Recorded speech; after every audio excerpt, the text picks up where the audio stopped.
Every life carries seeds. Some are planted in joy, some in pain, some in moments we never saw coming. And like the dandelion, we don't always control where the wind carries us or where the seeds will land. Every experience, every lesson, every storm has something to teach us about who we are and who we are becoming. Welcome to the Dandelion Chronicles, a space for truth, reflection, healing, and growth. Here, we explore the roots where we come from, the winds that shape our journey, and the seeds we gather along the way. I'm Imana, and together we'll search for meaning, wisdom, and the light that helps us grow. Let's begin. You know, those small reflectors on bicycles? They don't create light.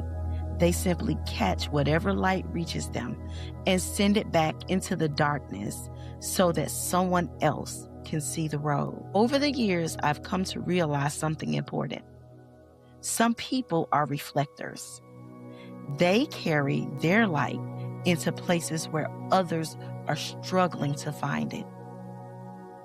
And when a dandelion grows up in difficult soil, even the smallest reflection of light can show which way to grow. Today's story is about one of those lights in my life. Her name was Mrs. Tull. In the last episode, I talked about the metaphor of a dandelion. Dandelions don't choose where they grow. They begin in carefully tended gardens where the soil is soft and the sun is steady. But many grow in places where life isn't expected to survive at all. In the cracks on the sidewalks, in gravel lots, and hard-packed dirt. Yet somehow, they grow anyway. When I look back at one of the earliest and darkest seasons of my childhood, I realized something now that I couldn't understand then. Even in that difficult soil, there was light. And sometimes that light appears through people who don't even realize they are reflecting their lights. Some of my earliest memories came from a time when my life felt uncertain. I don't have many memories of my mother during these years. It doesn't mean that she wasn't there, but my memories from that time are sparse. When I was young, maybe preschool age, too young to understand adult problems, too young to make sense of why things sometimes felt so confusing or lonely. Children don't analyze life the way adults do. They simply feel what is happening around them. And what I felt during that time was confusion and loneliness. My mother had decided to leave my father because of the violent interactions between them. So we boarded a Greyhound bus and traveled to Baltimore. What followed was a series of frightening and confusing events. More violent interactions between adults, moments of fear, and situations that no small child should ever have to interpret. But right in the middle of those memories was a woman who occupies a bright and peaceful space in my mind, Mrs. Tull. Her home was the first place we were welcomed after stepping off that bus. We stayed there for about a year, and what she gave me during that time left an imprint on me that has never faded. We played games together, simple games that might seem ordinary to adults, but can feel magical when you're a child and someone is giving you their full attention. We shared meals together. Baltimore is known for its boiled crabs.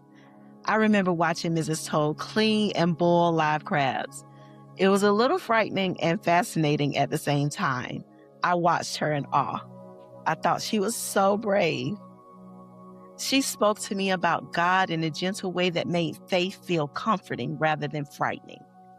She tucked me in bed, She listened to my excitement when I came home from a trip to King's Dominion, which is like their Six Flags. But what I remember most are her hugs. Those hugs.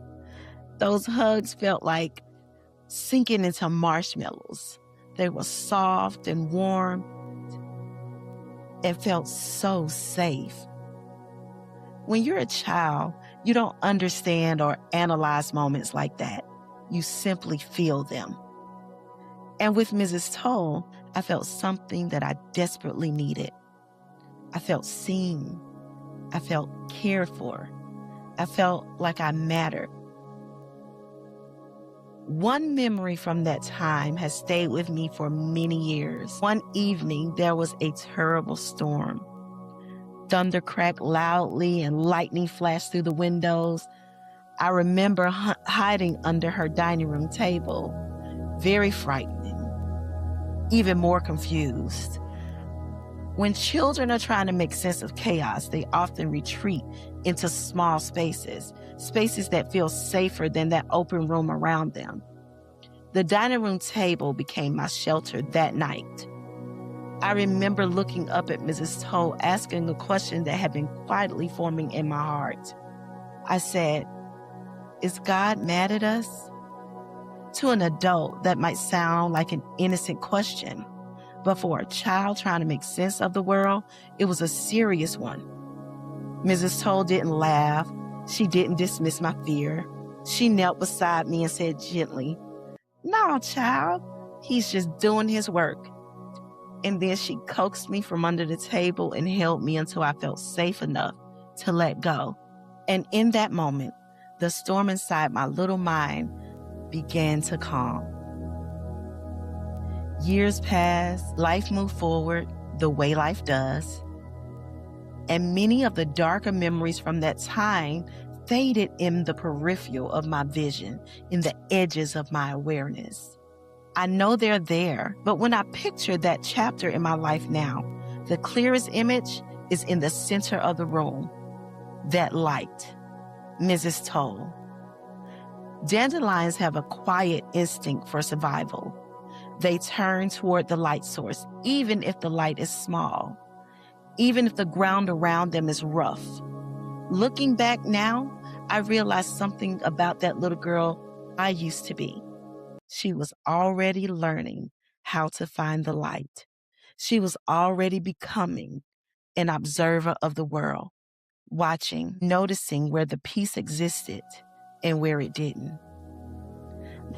Mrs. Tull may never have realized it, but she was one of the first lights my little dandelion leaned toward. And once a child experiences that kind of light, that kind of kindness, that kind of compassion, it becomes a reference point for her, a direction. Almost like the sun, a dandelion remembers long after the cloud has passed. As I've grown older, I've realized something important.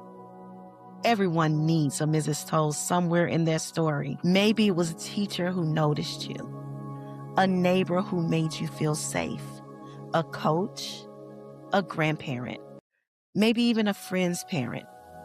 Sometimes those people never realize the impact they had on you. But the kindness travels, like dandelion seeds carried by the wind. And sometimes the smallest light becomes the reason someone continues to grow. I don't know if Mrs. Tull will ever know what she meant to me, but I know this. During one of the most confusing seasons of my childhood, she reflected something powerful in my life, light. And sometimes that's all a little dandelion needs, just enough to keep growing, just enough warmth to keep turning toward the sun. Thank you for listening.